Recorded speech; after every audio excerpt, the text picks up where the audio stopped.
Wananchi, kesho ni siku muhimu sana na ya kihistoria kwetu wa Tanzania.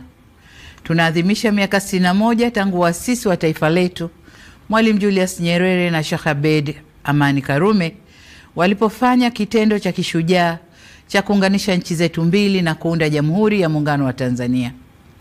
Sote hatuna budi kuendelea kumshukuru Mwenyezi Mungu kwa rehema zake ambazo zimetuwezesha kuvuka salama zaidi ya miongo 6 ya muungano wetu. Watanzania wenzangu, tunao kila sababu ya kujipongeza kwa kuweza kudumisha muungano wetu ambao ni wa kipekee barani Afrika. Kama alivyowahi kusema baba wa taifa Mwalimu Julius Kambarage Nyerere, namnukuu, Tanzania ni lulu ya pekee kabisa katika historia ya Afrika huru, mwisho wa kunukuu. Heshima na hadhi hii ya kuwa na muungano thabiti, imara, usioyumba wala kutetereka, si juhudi za serikali pekee, bali ni juhudi za Watanzania wote ambao kwa pamoja tumeamua kuendeleza na kukuza udugu, mshikamano na umoja wetu kama taifa. Kwa ujumla, tumeamua kulinda wakfu huu wa muungano tulioachiwa na wazee wetu. Nimetumia neno wakfu kwa kuwa tunu hii ya muungano wa Tanzania uliasisiwa, umelelewa na unatunzwa vyema ili uwe madhubuti na wa kudumu. Muungano huu si mali ya mtu, ila unamilikiwa na Watanzania wote. Tumuombe Mwenyezi Mungu aendelee kuwapa mapumziko mema na ya milele waasisi wa muungano huu pamoja na viongozi wote waliotangulia mbele ya haki. Aidha, tunawashukuru sana viongozi wote ambao katika nyakati za utumishi wao kwa taifa letu waliulinda muungano wetu na kukabidhi kwetu ukiwa imara. Ndugu wananchi, hakika sote tumashahidi wa mafanikio na hatua kubwa za maendeleo ambazo nchi yetu imepiga tangu mwaka 1964. Ni imani yangu ya dhati kwamba tukiendelea na umoja na mshikamano tulionao, muungano wetu utaendelea kustawi kwa manufaa ya Watanzania wote. Wakati mliponikabidhi dhamana ya kuliongoza taifa hili, niliahidi kwamba serikali ninayoiongoza itaendeleza mema yaliyopita, kuimarisha yaliyopo na kuleta mema mapya. Muungano wetu ni moja kati ya mema tulioyakuta, ambapo serikali imesimama imara katika kuulinda, kuimarisha na kuudumisha. Hivyo basi ni jambo jema kufanya maadhimisho ya sherehe za muungano kila ifikapo tarehe 26 mwezi wa 4 ya kila mwaka.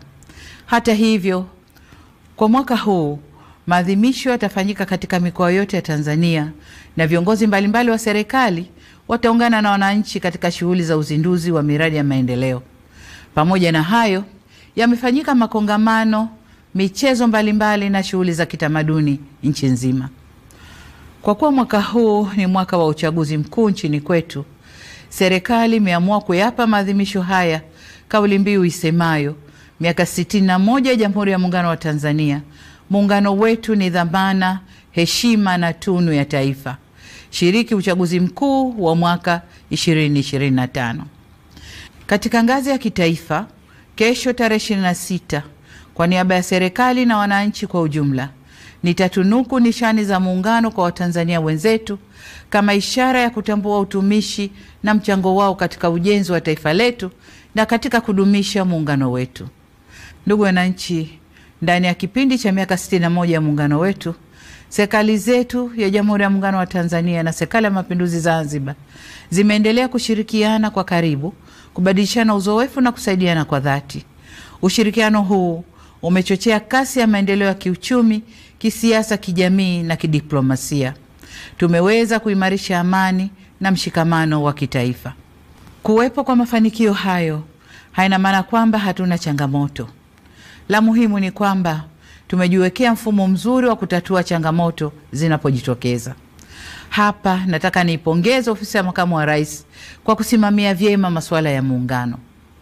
Aidha, ninawashukuru wote waliofanya makongamano ya kueleza faida, mafanikio na changamoto zilizojitokeza katika kipindi chote na jinsi zilivyofanyiwa kazi. Ndugu wananchi, ndani ya miongo 6 tumeweza kulinda uhuru wetu na mapinduzi matukufu ya Zanzibar dhidi ya matishio mbalimbali.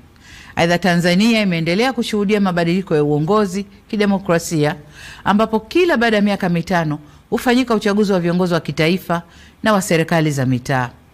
Zaidi ya hayo, muungano wetu unaendelea kuzingatia misingi ya utawala bora katika nyanja mbalimbali ikiwemo utawala wa sheria, haki za binadamu, uwazi, uwajibikaji na maridhiano. Demokrasia yetu imeendelea kukua na kuimarika, hususan kupitia falsafa yetu ya R4 ambayo itaendelea kuwa nyenzo muhimu ya kukuza ushiriki na ushirikishwaji wa wananchi kwenye masuala muhimu kwa mustakabali wa nchi yetu. Hata hivyo, nataka kusisitiza kama ambavyo nimekuwa nikisema katika majukwaa mbalimbali kwamba kutekelezwa kwa falsafa ya R4 kunaendana sambamba na kuzingatiwa kwa katiba na sheria za nchi. Kamwe falsafa hii haiwezi kuwa kisingizio cha kuvunja sheria au kujenga mazingira yanayohatarisha amani, usalama na utulivu wa nchi yetu.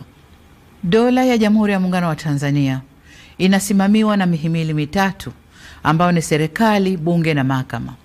Kwa pamoja kama nchi, tumeamua pia uendeshaji wa shughuli za nchi yetu ushirikishe taasisi nyingine za ndani na nje ya nchi, taasisi za serikali na zisizo za serikali, taasisi za kidini na za kiraia.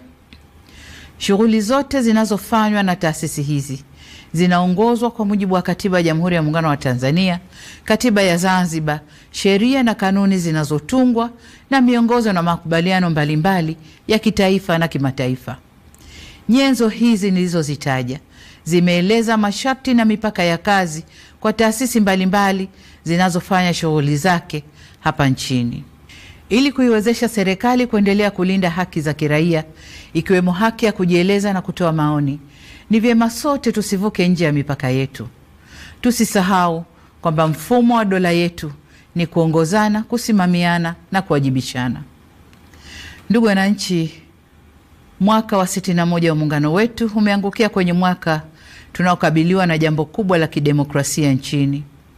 Tutafanya uchaguzi wa kuwachagua rais wa Jamhuri ya Muungano wa Tanzania na rais wa Zanzibar na mwenyekiti wa Baraza la Mapinduzi, wabunge wa Bunge la Jamhuri ya Muungano wa Tanzania na wajumbe wa Baraza la Wawakilishi pamoja na madiwani. Ni matumaini yangu kuwa tutaendelea kudumisha sifa ya nchi yetu kuwa ni kitovu cha amani na nchi ya kidemokrasia iliyojengeka juu ya misingi ya uhuru na haki. Serikali imejipanga kuhakikisha kuwa mahitaji yote ya Tume Huru ya Taifa ya Uchaguzi yanapatikana kwa ukamilifu na kwa wakati. Aidha, tutafanya kila tuwezalo kuhakikisha kuwa uchaguzi unafanyika kwenye mazingira ya utulivu na amani katika kipindi chote cha matayarisho hadi wakati wa uchaguzi ili kuwa na uchaguzi huru na wa haki. Wito wangu kwenu wananchi, mjitokeze kwa wingi kushiriki katika mchakato mzima wa uchaguzi, kuanzia kujiandikisha kwenye daftari la kudumu la wapiga kura, kujitokeza kugombea na hadi kupiga kura. Niwatake viongozi, wanachama na wafuasi wa vyama vya siasa tuzingatie taratibu na sheria za nchi. Uchaguzi huu uwe ni fursa kuimarisha zaidi umoja na demokrasia yetu ili tupate viongozi bora na walio imara. Kamwe tusiruhusu uchaguzi huu kuwa chanzo cha migogoro, chuki, mivutano na uvunjifu wa amani ndani ya vyama, baina ya vyama au nchini kwa ujumla. Niseme kuwa hakuna aliye juu ya sheria na wote tunatakiwa kuendesha shughuli zetu za kisiasa tukizingatia kuwa amani na usalama wa nchi ndio kipaumbele cha kwanza. Ndugu wananchi, ninapohitimisha hotuba yangu, nataka niwakumbushe kwamba wajibu wa kulinda, kutetea na kudumisha muungano ni wa kila Mtanzania. Waasisi wetu Mwalimu Nyerere na Sheikh Karume waliakisi muungano kwa kauli na matendo yao. Nasi hatuna budi kudumisha tunu hii ya taifa letu kwa kuimarisha misingi ya udugu, uzalendo, amani, mshikamano na umoja wa kitaifa. Hizo ndizo nguzo zinazoleta umadhubuti na uimara wa muungano huu. Tuilinde misingi hii ili tuweze kufikia matamanio ya waasisi wa taifa letu ya kuwa na taifa moja lenye nguvu zaidi kiuchumi, kisiasa, kijamii na kidiplomasia. Kesho tunapofikia kilele cha maadhimisho ya miaka 61 ya muungano wetu katika mikoa na wilaya zetu zote za nchi nzima, nitumie fursa hii kukutakieni Watanzania wote maadhimisho mema ya miaka 61 ya muungano. Mungu ibariki Tanzania, Mungu aubariki muungano wetu, na asanteni sana kwa kunisikiliza.